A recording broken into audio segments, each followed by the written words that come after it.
You've got a fairly lengthy introduction to Beowulf on pages 81 through 83.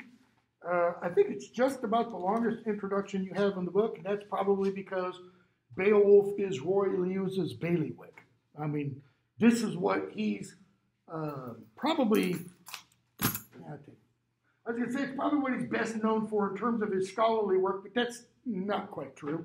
It's pretty true. He's done a translation, which I did not remember to bring in with me, which is the same translation in your book, published separately by Broadview Press. You can get it just the translation, or you can get it with the facing page Old English, okay?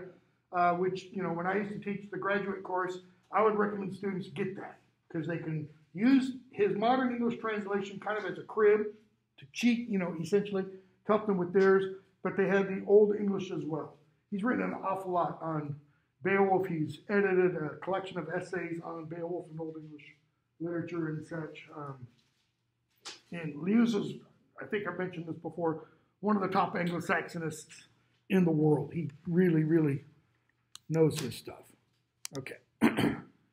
So, Beowulf survives, single manuscript, as does an awful lot of Old English literature.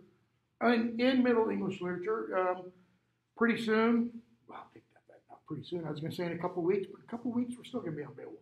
In a few weeks, we're going to do Sir Gawain and the Green Knight. Sir Gawain and the Green Knight exists in one copy. There's a lot of stories about Sir Gawain that exist, but there's only one Sir Gawain and the Green Knight. Similarly, there's only one Beowulf. In fact, the name Beowulf doesn't show up anywhere else in Old English literature. It's not heard of. It does show up in a couple of documents. Like there's a charter. I don't remember the date on it, but the charter is has a piece of property, piece of land on it called Beowulf's Home, Beowulf's home. Okay? But nobody thinks it's referring to this Beowulf for the simple reason it's in England. This Beowulf does not live in England. He lives either in what is today Sweden or northern Denmark. Even within the poem, he doesn't ever live in northern Denmark. He's from what we would call southern Sweden. All right? The events of the poem take place in roughly the late, very late, that's 6th century, late 5th century to early, mid, let's say, 6th century. Okay? But let me back up and talk about some of this stuff first, and then we'll talk about this kind of stuff. Did I start that? Yes. It survives in one manuscript, as I mentioned. The manuscript is called Cotton Vitellius A15. Why in the world would you? Go ahead.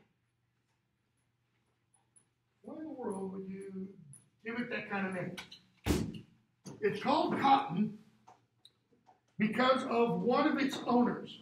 It actually is also called the Townley manuscript, named after one of its owners. Okay, but one of its owners, its most famous one, was a man named Sir Robert Bruce Cotton. Sir was, you know, just the title he had earned. But he was an antiquarian. He was a collector of manuscripts. When we get to Sir Gawain and the Green Knight, Cotton Nero A10 is the manuscript that preserves that poem. So Cotton Vitellius A15. Cotton, the name of the owner. Vitellius is where in his library this was located. And A15 is the shelf mark. Okay, so what do I mean?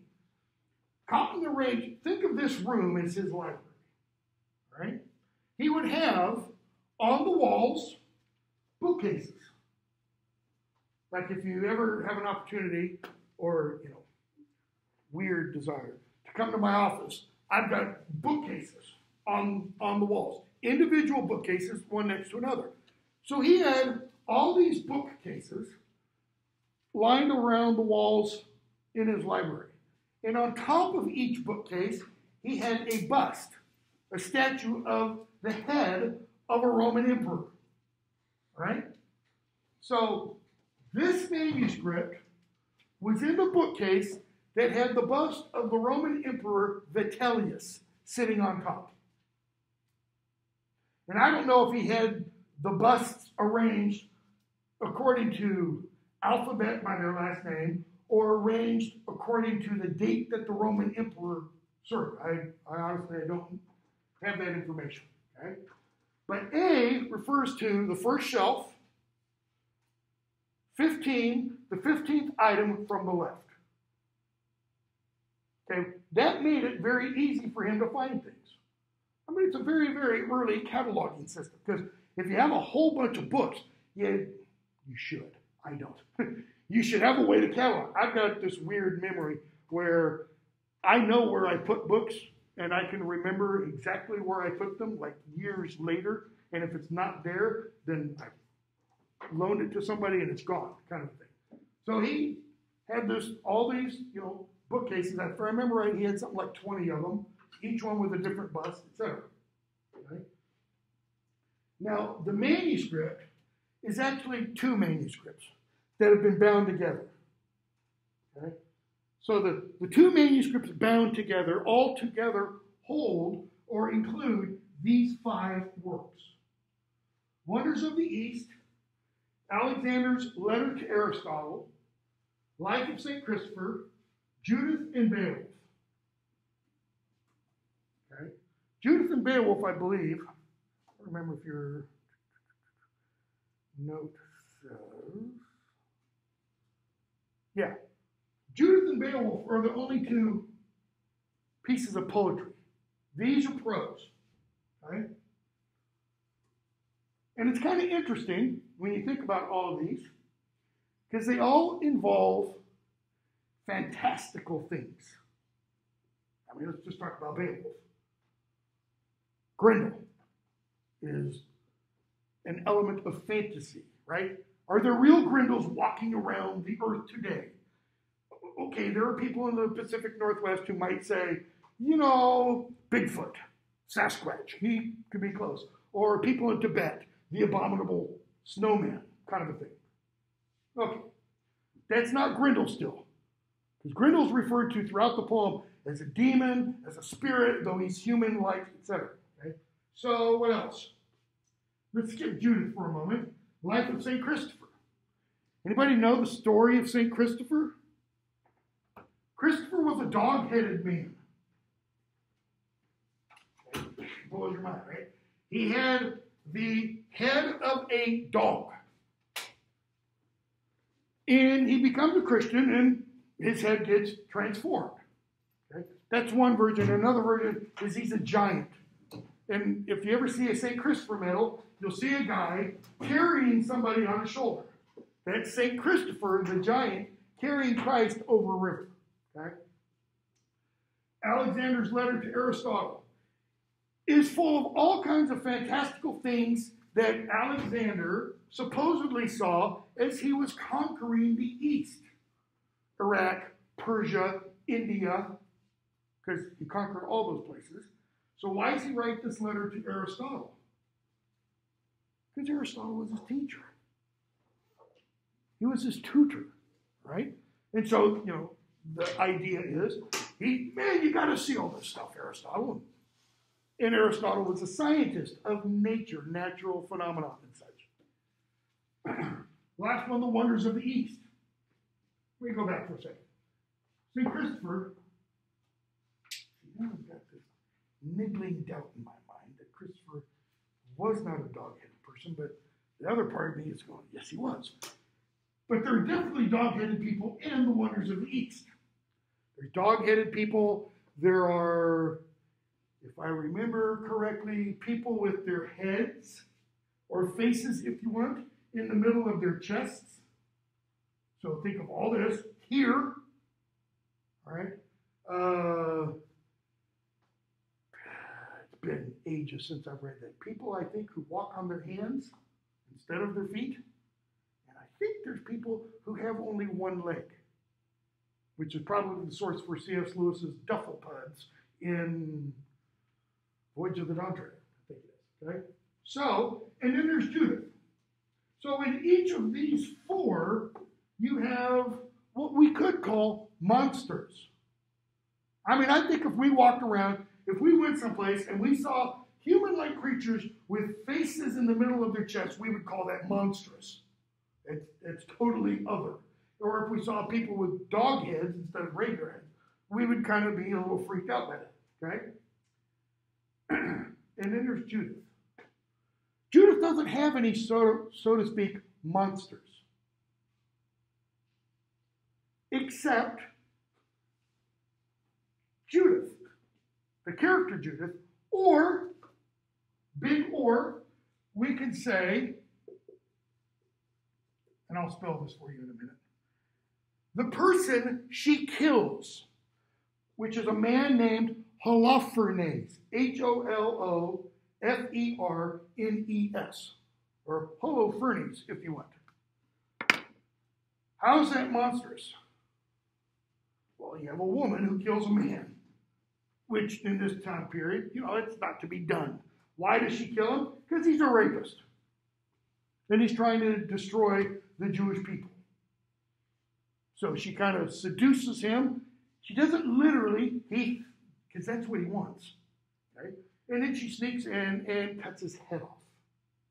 There's an Old Testament example for that. By the way, the story is from the apocryphal book of Judith in the Old Testament. It's an old Jewish story. All right? There's another story in the quote-unquote canonical Old Testament about, who is it? Susanna? Who puts the nail in the head of Jael, one of the Philistines, I think it is. Jael does it the other way. Okay? Been a while since I've read it. Okay? So the book has been called, the manuscript has also been called a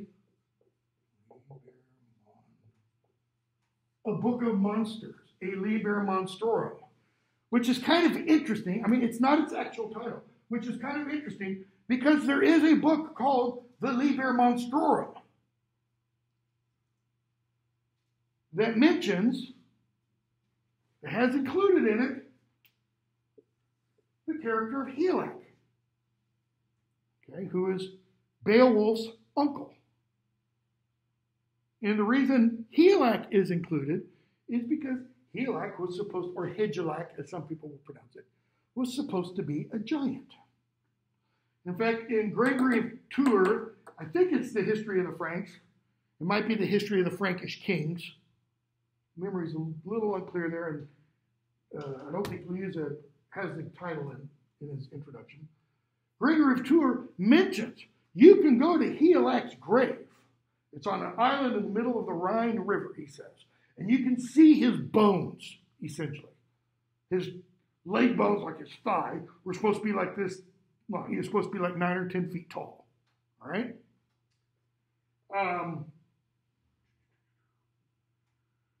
And according to Gregory of Tours, Helak died in 520. Helak's a real historical character. Really lived and breathed. Gregory of Tours isn't the only one that mentions him. The Liber Monstrorum isn't the only thing that mentions to him. I think it is Jordanes. I don't think he has Jordanes mentioned it here. In his History of the Goths, mentions Helak. All right? So, real historical person. It'd be like if we discovered, I don't know, pick one. Percival in the Arthurian myth was real. And we had incontrovertible evidence of his existence. See, once you get one bit of reality, it kind of lends some credence to the rest of the story. Okay? So, that's what makes up the manuscript. The manuscript was copied, written down, like those other three major Old English poetic codices, sometime 975 to 1025. All right?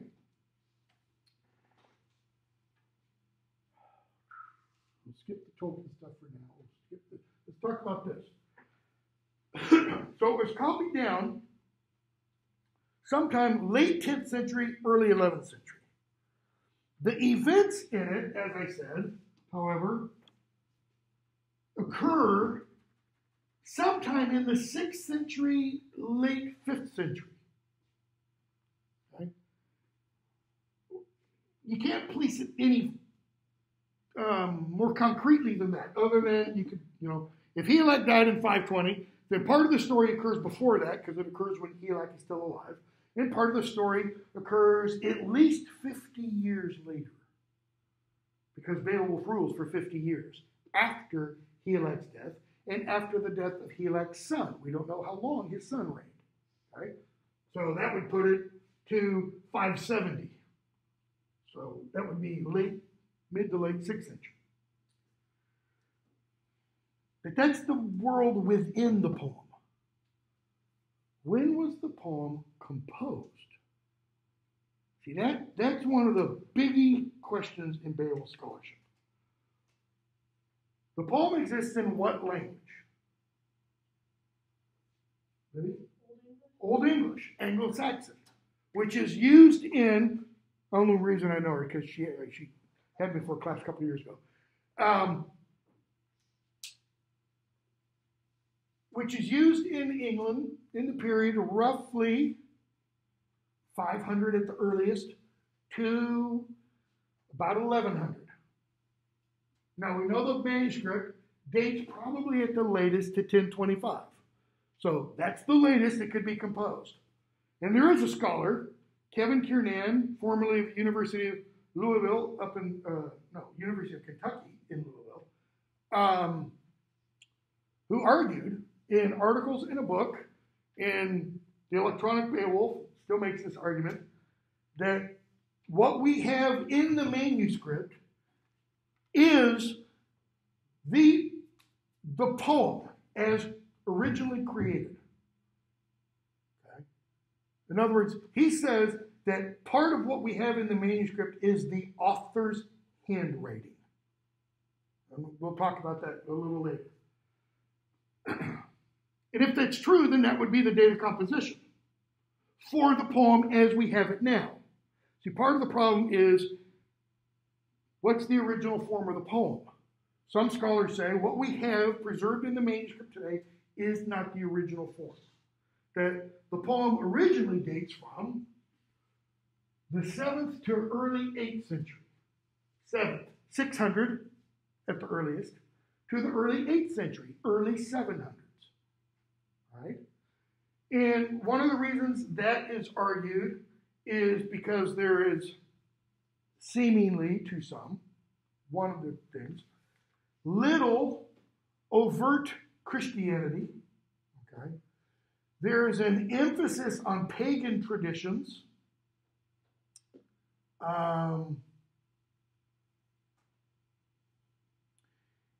It is all set in continental Germanic areas, Denmark, Sweden, the Rhineland, parts of northern France, that kind of thing.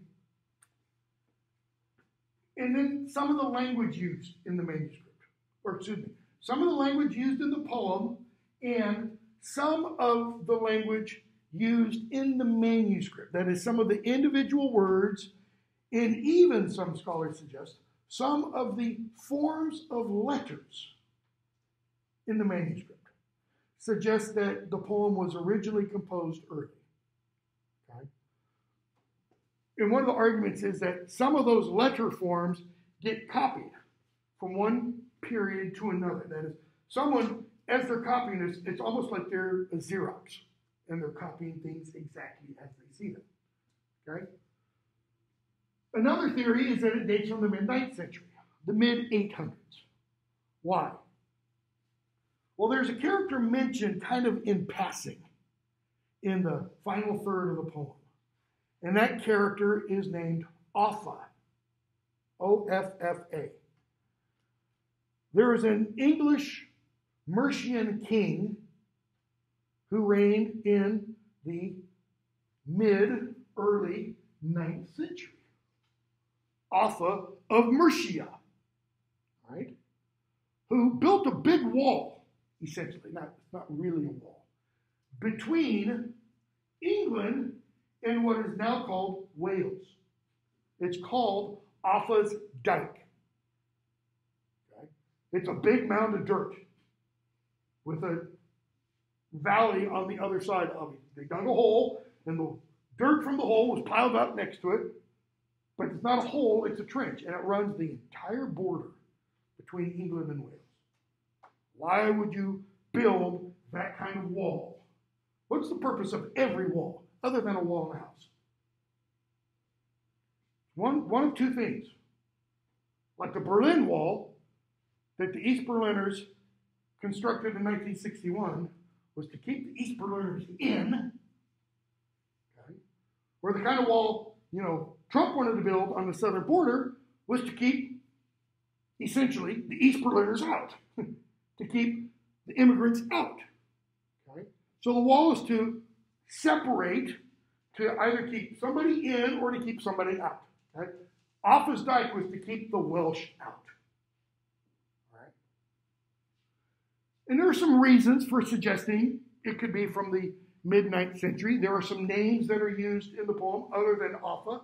For example, there was a 9th century lord named Beowulf. The only difference is the RN. Okay? And it's the same Beorn name as you get in Tolkien's The Hobbit. Beorn, right? Who's also referred to once in Lord of the Rings.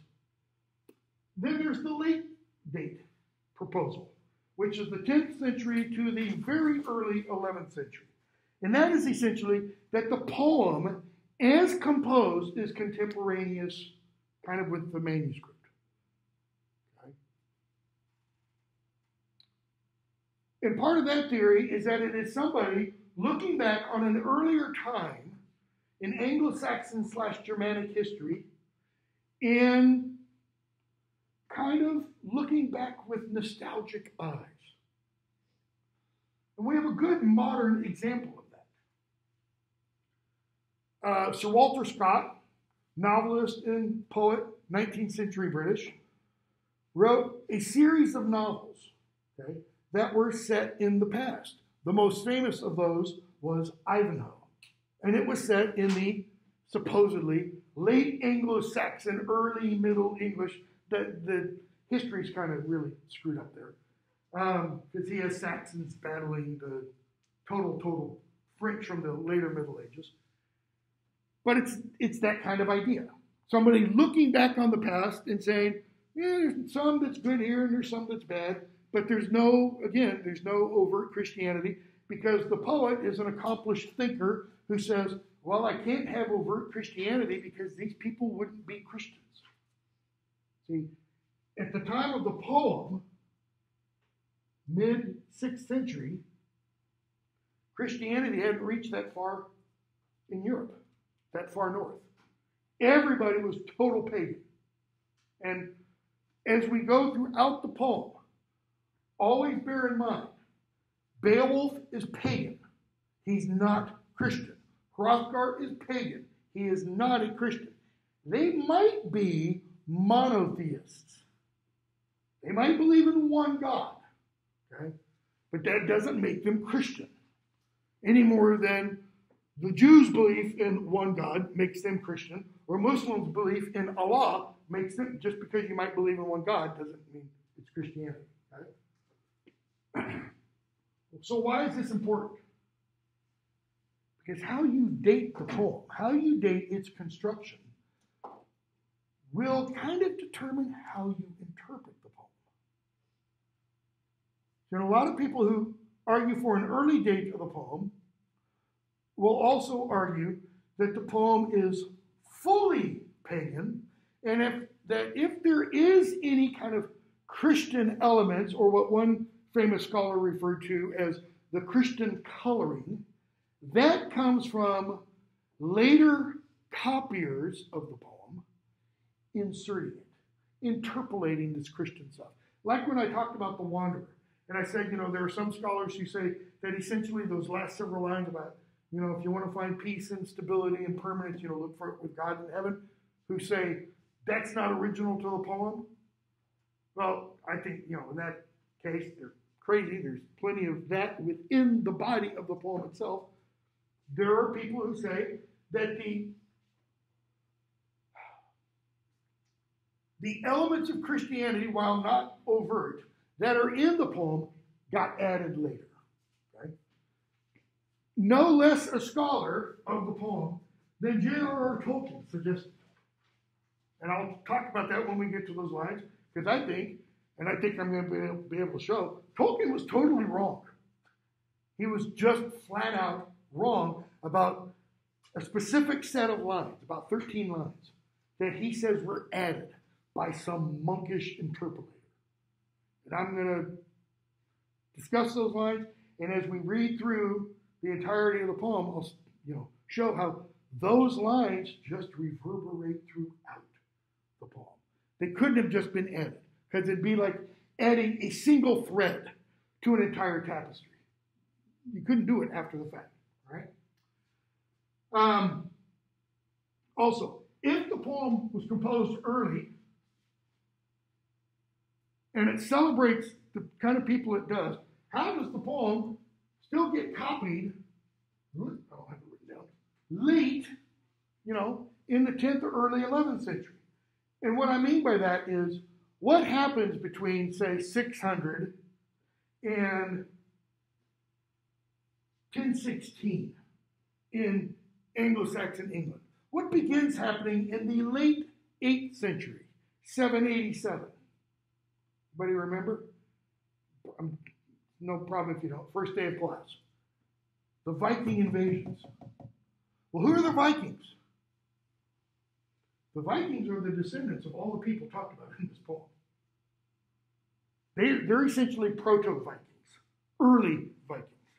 So if you're an Anglo-Saxon audience and you're 10th century, let's say 1000 AD, and you're listening to this poem that is celebrating the ancestors of the people who are raiding, pillaging, raping, destroying your land, people, possessions, etc., how is that going to sit with you?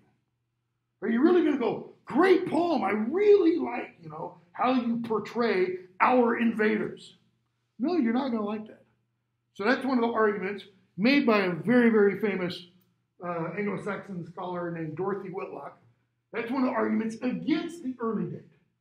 That people wouldn't keep copying this poem that celebrates. It'd be like today. Somebody writing this, beautiful poem in German that celebrates Hitler and Nazism. Or the descendants. It wouldn't happen. Okay? All right. So leave all that aside for a moment. Anything else over there? Pagan Christian tension. Let's talk about that for a bit. What do I mean by pagan Christian tension? There is no reference in the poem at all to Jesus. There's no reference to Mary. There are no references to any of the saints. There are no references to the church. Okay? In fact, there's literally only one overt biblical reference in the entire poem. And that's to Cain. Early on. Okay? There's a reference later on to a flood, which could be a reference to Noah's flood, or it could also be a reference to the flood that is recorded in Germanic myth. Just about every major culture in the history of the world has a flood myth. It's in the Epic of Gilgamesh, for example. All right? So something happened that got put in our collective unconscious, so to speak. There's no reference to the cross, for example. So no overt references to any specific tenet or fact of Christianity. There are lots of references to God. method, shippend. Method meaning measurer, shippend meaning creator, or to just God. Okay? Also sometimes driften, which is the word for Lord. All right? There are an awful lot of gnomic passages. Remember that gnomic, G-N-O-M-I-C, which means wisdom or proverb, a moral or a lesson is being taught in them, to what are often called Christian themes or Christian ideas, okay, throughout the poem, such as certain virtues. And we're going to get a long passage, about, trying to remember off the top of my head, 60 or 70 lines at least, that is generally or usually called Hrothgar's homily or Hrothgar's sermon. That is often taken to be, this big Christian passage. Some people want to say that parts of that are interpolated. They get added later by, these Christian copyists and such. Don't think it's possible really to argue that. I don't. All right. So, there's a lot of pagan stuff in terms of pagan behavior, martial living, how you serve your Lord, all that kind of stuff. There are no references to any of the pagan Germanic gods. Odin is never referred to. Thor is never referred to. Frigg or Freya are never referred. None of the pagan gods are referred to. Okay? There is a reference to hell and hellfire. But just to hell isn't necessarily the Christian hell. Because pagan Germanic belief had lowercase h-e-l, which was a place you go to after death that was really, really, really cold, and where you just sit around and sigh almost for eternity until Ragnarok comes. All right? There is a reference to the tempter. There's a reference, not only a reference, but we have a dragon. Okay? And many people think, dragon, book of Revelation, it's got to be Satan. No. There's not that kind of one-to-one allegory in the poem. Or at least I'm going to argue there's not. People have written articles suggesting that there is. Not many scholars / critics / readers of the poem accept that kind of interpretation. Tolkien, in 1936, Tolkien delivered a lecture called Beowulf, the Monsters and the Critics, right, at the British Society, which is kind of like the national academic conference, right? He was invited to deliver this lecture. And what Tolkien does, in a nutshell kind of version, what Tolkien does in that essay, or in that presentation, which is published as an essay, is he takes to task all the previous critics of the poem. And I mean all of them. He simply says, you're all wrong. And here's why. All the previous critics, Tolkien suggests, read the poem not as a poem. They didn't read it as a work of literary art. Rather, they read it like a person goes into a mine. Why would you go into a mine? Let's say a gold mine, a diamond mine. Okay. The modifiers tell you what it is you're looking for, right? You're looking for gold. You're looking for diamonds. Maybe you're in Pennsylvania or West Virginia. You're looking for coal. I'm from California. You're looking for gold nuggets and such. Cool. So what were they mining from the poem, the previous scholars? All that kind of stuff I was talking about in terms of paganism. They were looking for elements of Germanic culture and customs. For example, gift giving. We're going to see gifts distributed in the poem. And there will be certain words said with those gifts. Or welcoming ceremonies. We will see how people welcome others into their midst, the kinds of words that are said. We will see a cup being passed around the table, and there are certain behaviors that go along with that.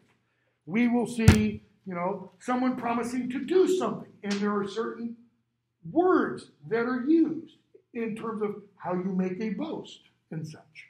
And then we see somebody challenge that boast, and there are certain things that are done. Right? So they mined it for what it would tell them about ancient Germanic culture. Why? Because they were interested in ancient Germanic culture. They weren't interested in Beowulf as literary art. Why did the poet write this?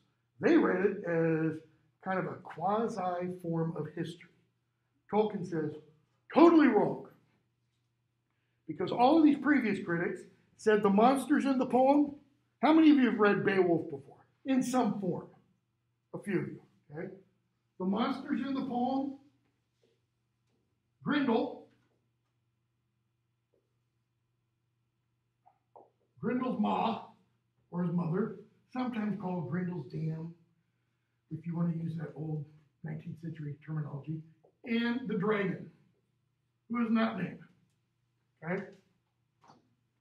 So 3 monsters. And if we were using the Norton anthology, or at least the Norton anthology of a few years ago, last time I looked at it, the Norton anthology would kind of still say, to some extent, what the scholars prior to Tolkien said. Right? That the monsters aren't central to the poem. But you have these 3 monsters. And the poem is about essentially 3 things. Beowulf's battle with these 3 monsters. The first third of the poem is Beowulf's battle with Grendel and Grendel's mother. You get to about half of the poem and we get this kind of jump in time and it moves forward. Okay? And the final half or so is all leading to Beowulf's battle with the dragon. In other words, these monsters, Tolkien argues, are central to the poem. And if we don't pay attention to the monsters, we're not going to understand what the poem is about. You can't only look at the poem for what it tells us about, Germanic metalwork, or Germanic hosting customs, or Germanic drinking customs, or boasting, or pick any of the other customs you want. You got to look at what the monsters are about. And it's in this essay that Tolkien has that comment that I've mentioned before. All of Old English literature, okay, he says, is about ultimately one theme. The death of man and all his works. Okay? And we do see, going to give it away, Beowulf does die at the end. This isn't like, a Marvel movie where, almost all Marvel movies, there's only one where one major, character dies. Well, I'll take it back. There's 2 characters dying. Tolkien says, you got to pay attention to these. What are they? Well, he argues the poem is essentially about the rising and falling of a hero. We see Beowulf rise. We see his youth, so to speak. I'm going to argue we're not sure about how youthful he is, okay? But we see him rise, and then we see him fall. We see his decline. And in a sense, what's that about? Tolkien doesn't necessarily say this, but I think it's implied. It's about us. We rise, and it's about our aging and our declining. Okay? You guys are still on the upward trajectory. See, I'm 2/3 of the way down. If you take the Old Testament biblical ideas, you get 70, and if you're lucky 80, I got 20 years left. Okay? You guys have, you've still got 40 or more at least. So, that's what Tolkien says. And Tolkien says it is a work of literary art, probably by a single author. Therefore, it's unified. It has one central idea. Earlier scholars, some, advanced this idea. The idea of the leader-theory, Liedertheorie, which means lay theory. Lay meaning like a song, a short song. We're going to read a little bit later on a Breton lay by Marie de France called L'Envol. Lay is just a short song. If you read any of Tolkien other than The Lord of the Rings, he likes to write lays. The lay of Luthien to Nuviel. Aragorn sings that song to the characters on Weathertop. And then you have the lay of Turin and the lay of blah, blah, blah, blah, blah. All these different songs. So the lay or song theory is that the poem was actually a bunch of little songs. And the great theorist behind this, a guy named Karl Mühlenhoff, he said that he could determine the beginning and ending points. I think it is 20 different little songs that all get crammed together into this one bigger poem. Now, the guy that I mentioned earlier, Kevin Kiernan, he kind of says, there could be some truth to some of that. Because he argues that what we have in the poem now are two separate poems that have been joined together. And the first poem is about Beowulf and his battles with Grendel and Grendel's mother. And the second poem that existed prior to what we have in the manuscript was something about Beowulf and a fight with a dragon. But that the poem that we have now never existed before what we have in the manuscript. That is, whoever the person was, persons, because there were two, who copied this poem into the manuscript, they were creating what we have now. See, prior to that, you just had the poem about Beowulf and his fights with Grendels, or Grendelkin, and you had a poem about Beowulf and his fight with the dragon. The people who heard the thing about Beowulf and the fight with the dragon, they didn't necessarily know about the fights with Grendel, other than what is said in the fight with the dragon about his previous battles. Okay? And in the first poem, let's say, the one about the Grendelkin, there's nothing really about a later event. Okay? Though it kind of is alluded to that we'll talk about. Let's see. What else? Last thing. The place Heorot, where Hrothgar builds his hall early in the poem. Then the hall is named Heorot, Heorot. It means heart, like horned stag, Hart. Okay? If this place really existed, very, very big if, it's probably what is now the modern day city of Lejre, Lejre, Denmark. Because there have been archaeological discoveries of this period, 5th, 6th century period, fortresses discovered. Not fortress stone, because they didn't build in stone, they only built in wood, but, outlines of buildings with post holes, and the posts would hold the wood that would be laid up, along the sides for the walls and such. Okay. What do you have? A little over 10 minutes. I'm actually ahead, farther than we usually are. So the poem begins with a prologue. Bear in mind the poem's 3,182 lines long. It's the longest piece of verse in Old English. Okay? And it begins with that whack that I talked about the other day, that the Dream of the Rood begins with. And you've got the opening page of the manuscript as a facing page in your text. Okay? Oh, I didn't mention that. You need to go back for just a minute. If you look at that page, right there, you notice this outside margin, it's all scattered. That's because the manuscript was burned. In 1731, Sir Robert Bruce Cotton's library caught fire. It was kind of being stored, your introduction talks about this, in Ashburnham House.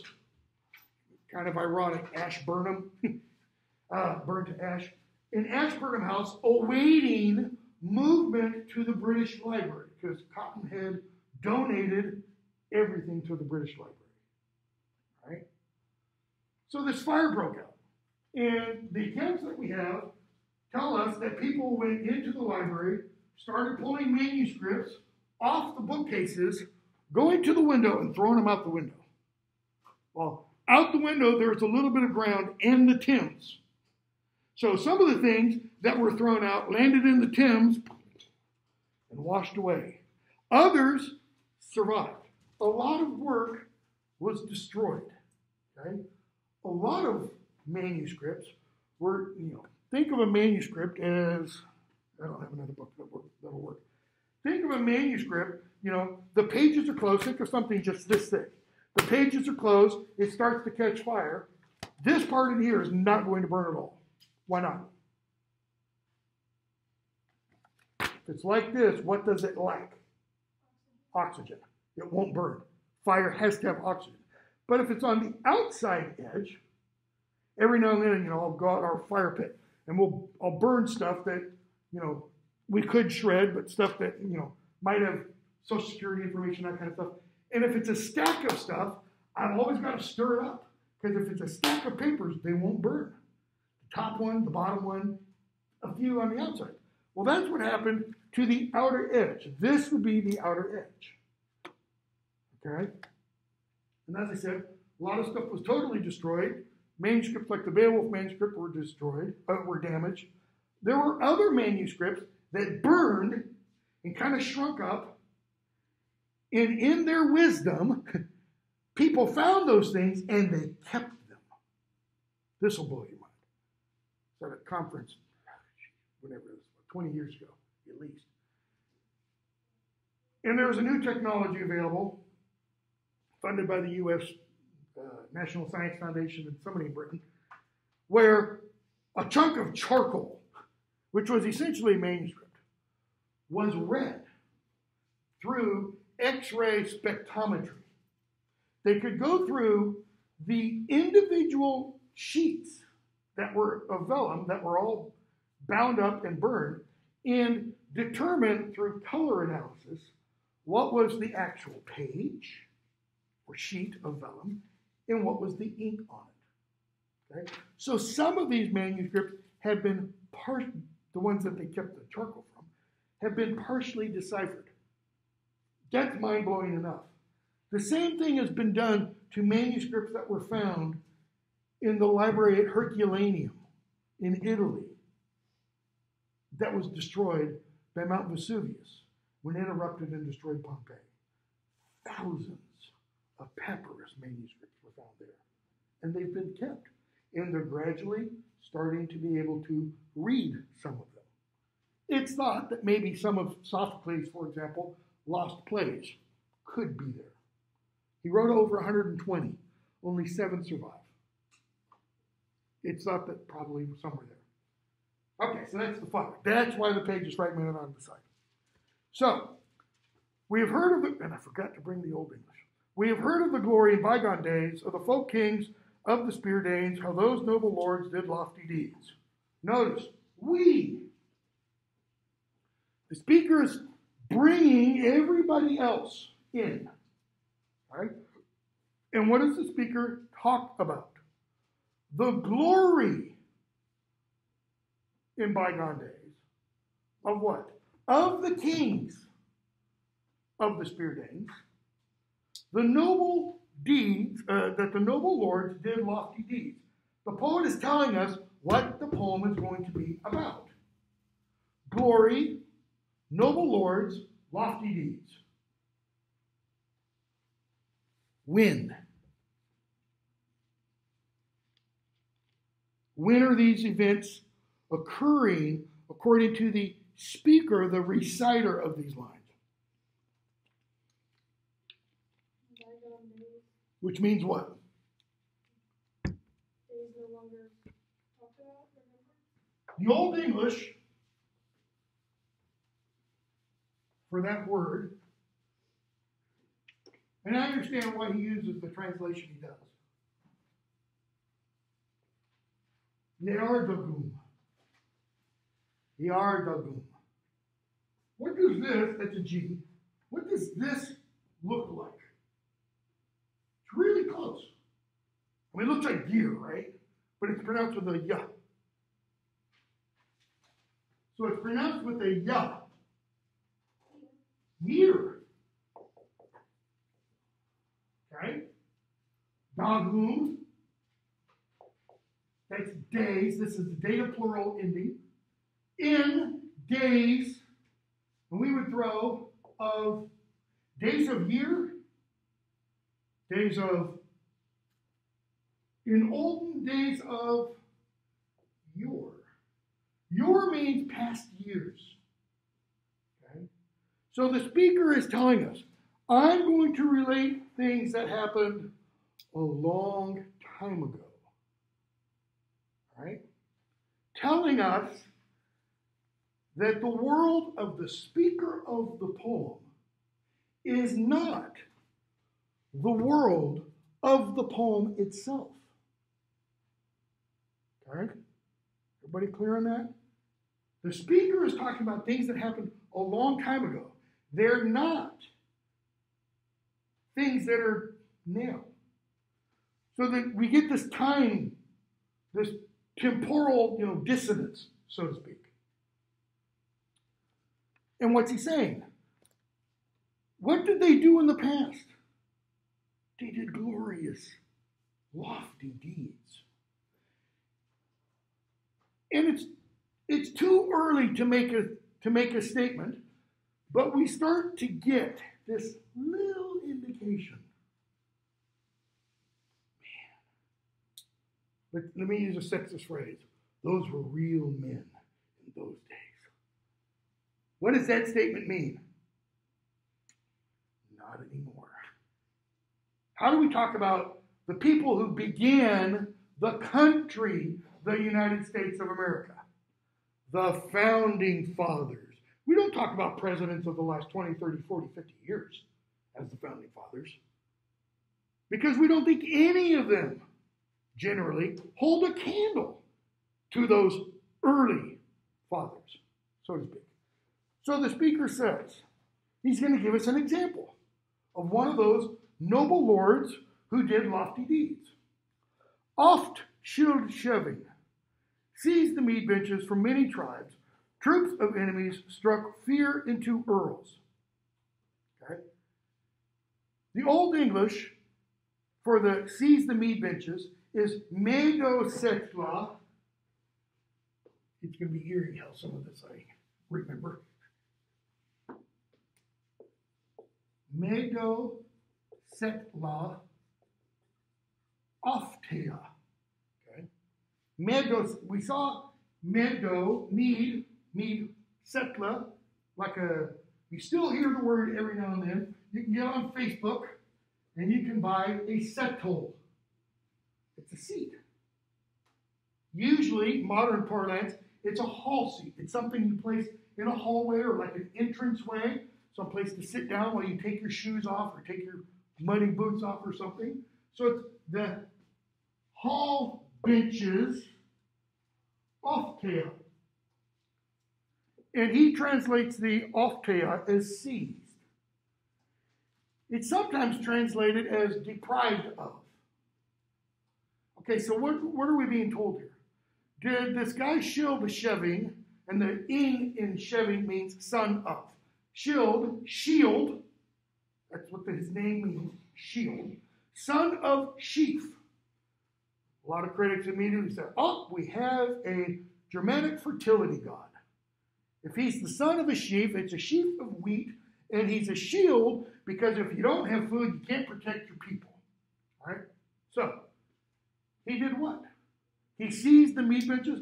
Does that mean he goes into their hall and says, okay, this bench is mine now. You can't have it. Because that's the way some people kind of interpret it. What's another way of interpreting it? we heard in The Wanderer, and I know we're out of time, that the warriors have left the floor. What does that mean, they left the floor? They died. Seizing their mead benches, they don't need their mead benches anymore. Why? They're dead. How do we know? Troops of enemies struck fear into earls. The struck fear, the Old English word there is edge soda or a soda. E-G-S-O-D-E. We've got a better modern English word than struck fear. You might know what it is? I love using this word. He terrorized them. Shield Sheving was a terrorist. All right? Okay, we'll stop there since we are out of time. Hey, we got through 6 lines. That's about, I'm telling you,